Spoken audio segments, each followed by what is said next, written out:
Hey guys, I hope you are all fine. Thank you. I thank God for this another opportunity and chance to come to you guys through YouTube. I'm sorry, I have some cold. It's winter in Kenya. As you can see, I am well covered, but we thank God everything is fine. So today, I just want to thank God for this time, and I'll be telling you guys, since I realized how to live my purpose fully here on earth, my hunger and thirstiness is just to do my mission. And the mission is what God commanded us to go forth and, spread the gospel. And to spread the gospel, you don't have to be on the pulpit, guys. Just your life should be a way for someone else to be drawn closer to God. And so today I just wanted to come through with 7 keys to have a good Christian life. Let's get into it.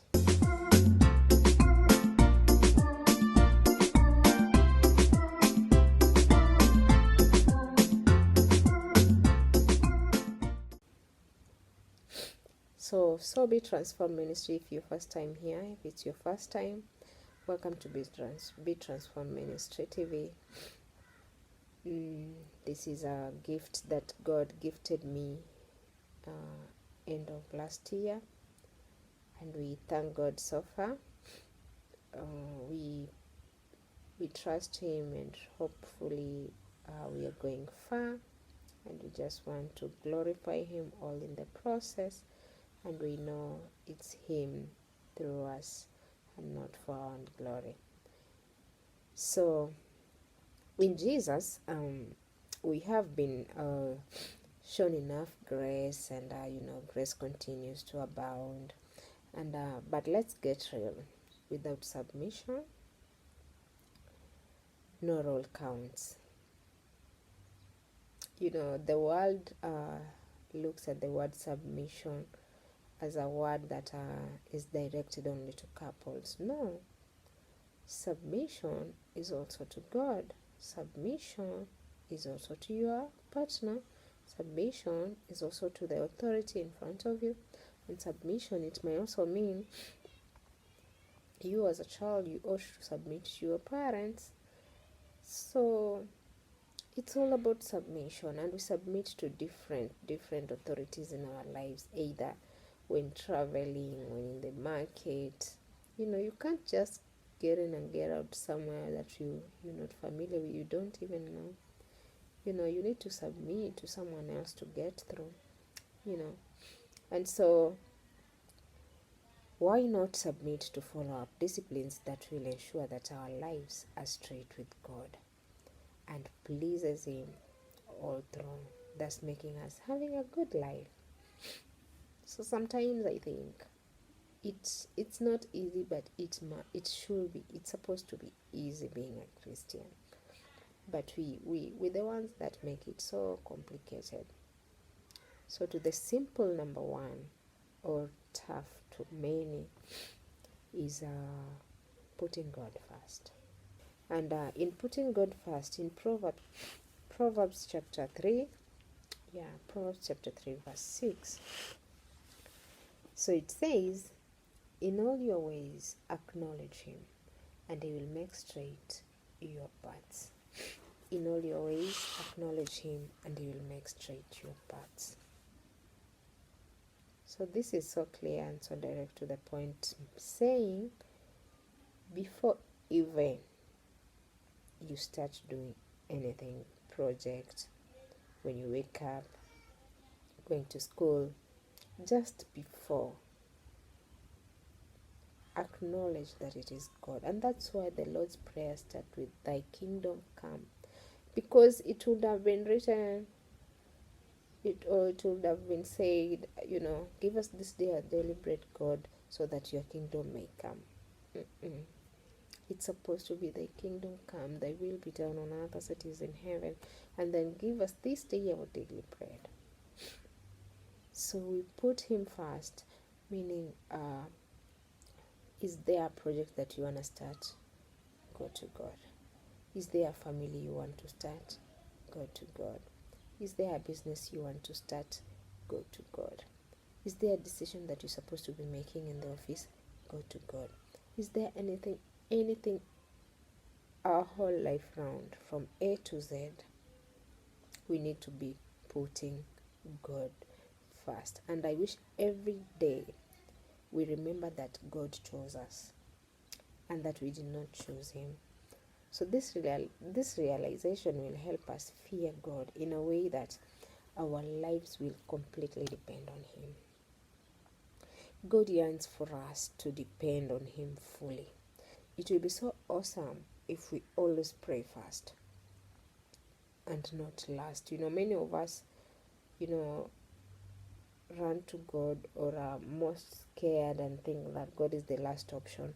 And then we go pray, and we wonder why God is not listening to us and not, fulfilling our heartly needs. And it's because we put him last in our needs. We put him last when things have gone haywire. That's when we are seeking after him. And God says, okay, you had decided to go without me. Now you need me. You will need to seek me more. So let's put God first, lest we get into a lot of losses for no reason, guys, for no reason. So from now on, let us ensure that we seek God's counsel, God's intervention, that is, on every decision that we come up with. Depending on God saves us greater loss. Okay? So number 2 is we love one another. Loving one another will give you a good Christian life. So here, let's go to John chapter 15. John 15 verse 12 to 13. It says, "This is my commandment, that you love one another as I have loved you. Greater love has no one than this, that someone lay down his life for his friends." Some of us think that the love of Christ is overrated. But I would love for you to sit down. Think about this relationship. You and your son, for those who are parents, or for those who are, yes, parents actually, because God is a parent.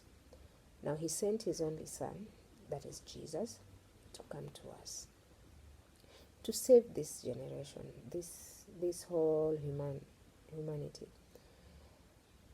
So he decided, let me let go of him so that he may go save others. Now, if that is not love, I wonder what is. Us as Christians, we are just being told. You're not even being asked to give out your child or your son or your daughter to go out, die for someone else. You're just being told to let go and just love, because love covers all. Love is patient. Love is kind. Love perseveres. And that's why Jesus summarized the whole 10 commandments as love yourself, as you love your neighbors, you love yourself, and then love God. Because if you love God, you will give him priority. You will not blaspheme him. If you love God, you will not kill, you will not steal. If you love people, if you love people, you will not kill, you will not steal from them, you will not, you will not just disrespect them anyhow. And loving people is loving God. So love your neighbor. And that is all that comes from all the commandments, do not kill, do not steal, do not covet. Everything. When you don't do all those, now what are you doing? You are loving. You are loving. I mean, we cannot handle, some of us cannot handle the intimidation that Christ was put through. But above all, he came up as a victorious person just for us, because he's calling us his friends. And if you have that dear friend, you will do almost anything for. That is the love that God is looking for to all men. We love each other. You know, when we love each other, I don't think the devil will have a chance to get in between us. And that's why Jesus had to take the human body to show us that he overcame all he did. And we too can be overcomers, because we are overcomers because he finished everything on the cross. So I know it's very hard for some, depending on experience that they went through. And I'm not here to pressure anyone or to make you feel like you're supposed to be doing this today and not tomorrow, that your time is over and it's too late for you. No. Jesus still welcomes us. So pray about it. I'll be praying for those who you think that deserve your hatred. No one deserves hatred, because if that was so, then God would have all the reasons to hate you. So above all, let's cover each other's weaknesses in love, and also humble, so that God may help us, how to live like Christ. Amen. Amen. So this brings me to number 3. And number 3 is never hate. I know that can be the opposite of love one another, but I take it with a different perspective, which is in Leviticus chapter 19 verse 17. And let's quickly go there. Leviticus 19:17. It says, "You shall not hate your brother in your heart, but you shall reason frankly with your neighbor, lest you incur sin because of him." Now that is one thing I've refused, that it has kept me captive for the longest time.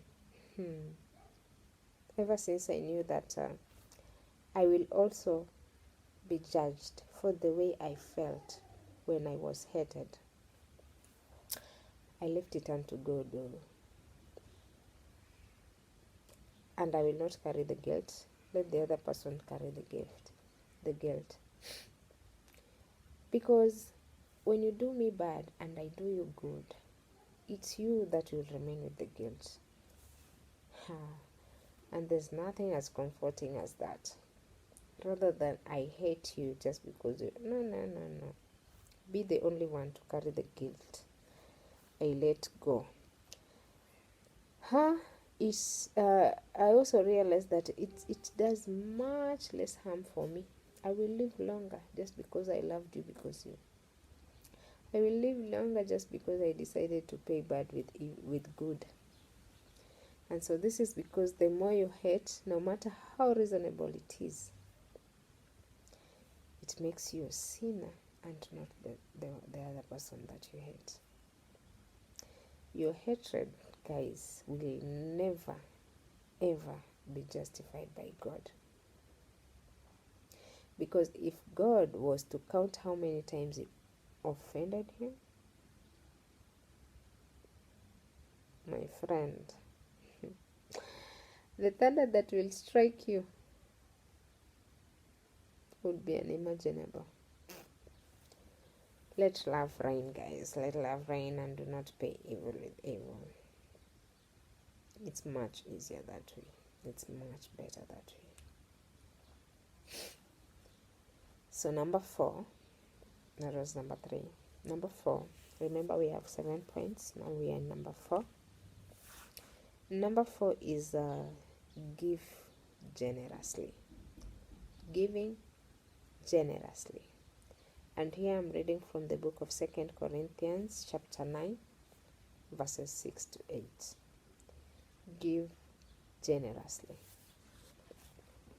It says,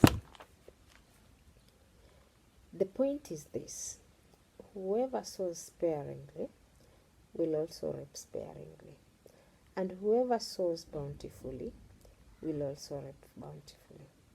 Each one must give as he has decided in his heart, not reluctantly or under compulsion, for God loves a cheerful giver. And God is able to make all grace abound to you, so that having all sufficiency in all things at all times, you may abound in every good work. Many of us has that notion that it is when you have enough that you must give. In your little, you should also give. The same measure you give, that same measure will be given back to you. So in Mountiness, when you give in bound, in bulk, that measure will still come back to you. The less you give, the less you receive, and vice versa is the case.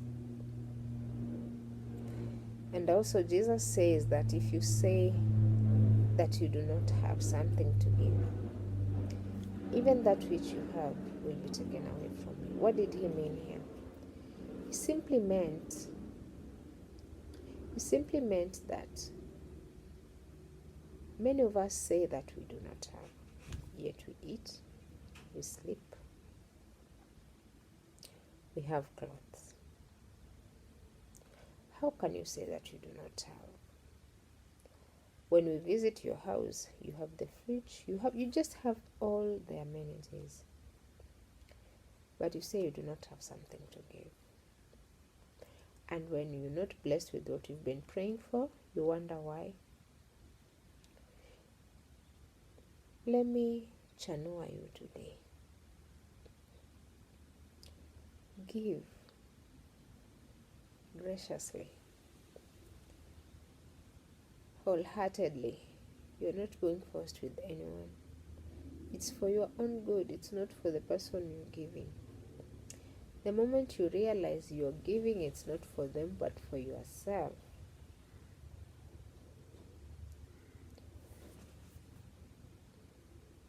your life will change. So start giving generously. Generously, so long as you're in the position to give. People out here have needs.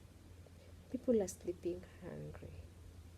People are not sure how to take care of their families because they do not know Jesus. For those of us who know Jesus, let us not be like them. Let us not be like them. And also another thing that many are doing is many are living in fear that if they give too much, they'll not have something for tomorrow. I am not saying that you shouldn't be wise, but that is where faith comes in. Because we are taking care of today, we do not know about tomorrow. Only God knows about tomorrow. And so I pray that we develop that heart of giving and giving in faith that we are going to reap more than what we've given.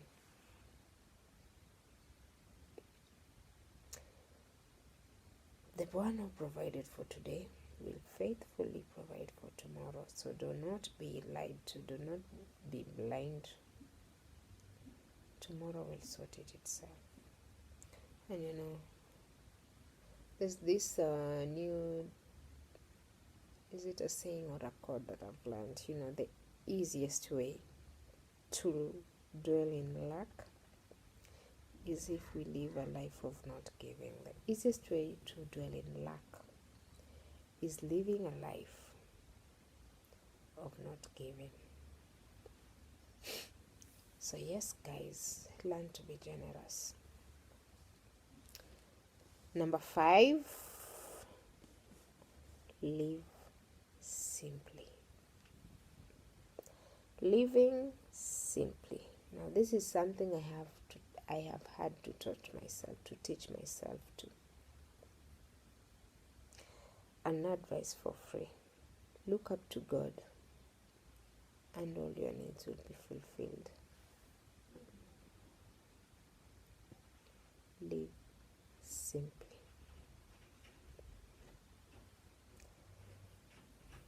You know, the biggest mistake most of us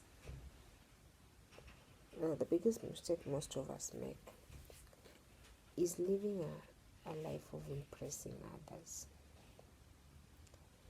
Please, live under your budget. You cannot impress the social media. You cannot impress others. We are all in different seasons in life, and there's a season for everyone. So do not kill yourself with stress and, until you start stealing just because you want a certain caliber of life. Live simply. Everything new happens every day.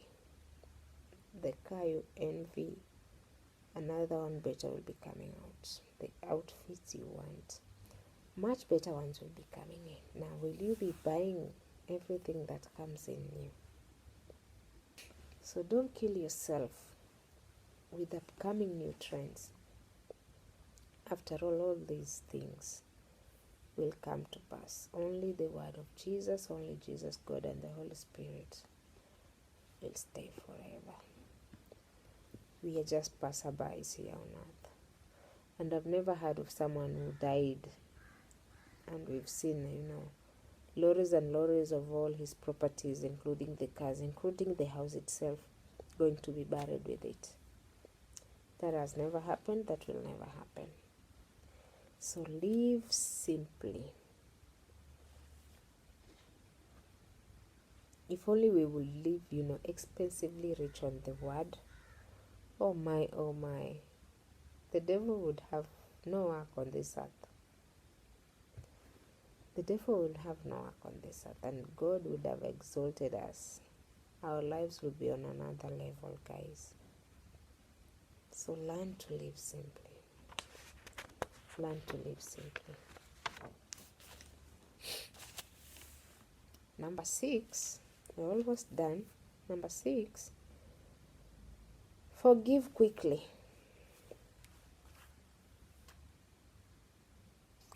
John 6:33.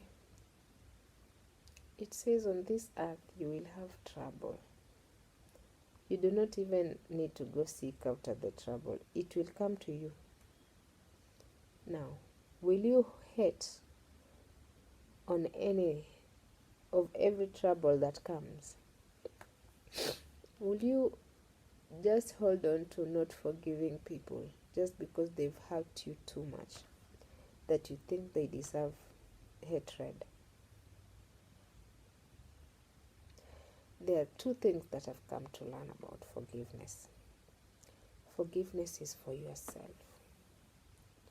It is for myself that I choose to forgive you. Why should I hold on to grudge? And then I'll be the one in pain. My heart will be in pain. My body. My life will be such a mess. I will just be stagnating my own life. Free people. Free them. Let them go like birds. Caving a bird will not make it, blossom. Even a tree, you can't love a tree or a rose so much that you go plant it inside your house. Free people from your heart. It saves you a lot more. You see, our hearts are very rigid and weak. We cannot be able to carry people in our hearts for long. You deteriorate very fast. So forgive quickly and let people go. It is for your own good.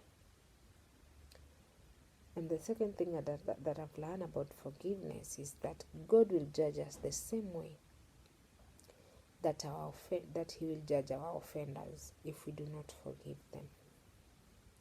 You think they deserve you think they deserve not to be forgiven? Then still, if what they did is truly wrong, they'll be judged, and you who is not forgiving them will also be judged. So forgive people. It doesn't matter what they've done to you, even the ugliest thing that cannot be mentioned. You need to forgive. Forgive and let go, and you will be free to blossom.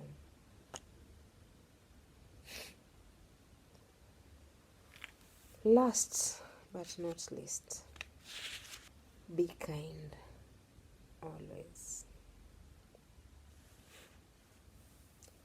Always be kind. Kindness pays. Kindness comes back. Pressed down, shaken together, pouring. So the small thing that you'll be here doing for someone else will come back do for you more than what you did. So that's kindness. That is how it is. Kindness will always pay back. One little thing of kindness, one little act of kindness goes a long way. And also you need to understand that it may not be directly to you. Some payments, or should I say some, rewards come back to your generation. If it's not you that will be lucky or blessed, your generation will eat the fruits. So do not cease to be kind just because that people have not been responding well to your kindness. Do not get tired of being kind to people, even though they do not deserve it. Just be kind to them, and God will be the one to remember you. Because it's God. He's telling us to leave them unto Him, because He's the judge. And so let us not expect people to pay back our kindness with kindness. That is a mistake that most of us do. That, he's very kind to me, so I'd rather be kind to him. You are supposed to be kind to everyone, and not just specific people. And that is what God is calling us to do. So it is not only contagious, but also slows aging. Kindness slows aging, guys. If you be kind, you live longer. Not only longer, but your face will glow up. And so let's challenge ourselves to show kindness to each and every person we meet today. From now on, challenge yourself to show kindness for no reason. It doesn't have to be a payback. For no reason. Just show some love and kindness to people. You never know what people are going through, so you might just be the one person to raise their spirits. So go out there, show some kindness, forgive quickly, love one another, put God first, and above all, never hate. I love you guys. May God guide you and protect you this day and forever. Until our next video, see ya. Thank you for watching today's video. Thank you for being a part of Be Transformed Ministry TV. It is because of you that we spread the gospel of Jesus Christ with different dimensions. May God bless you as you purpose to get transformed. Blessings.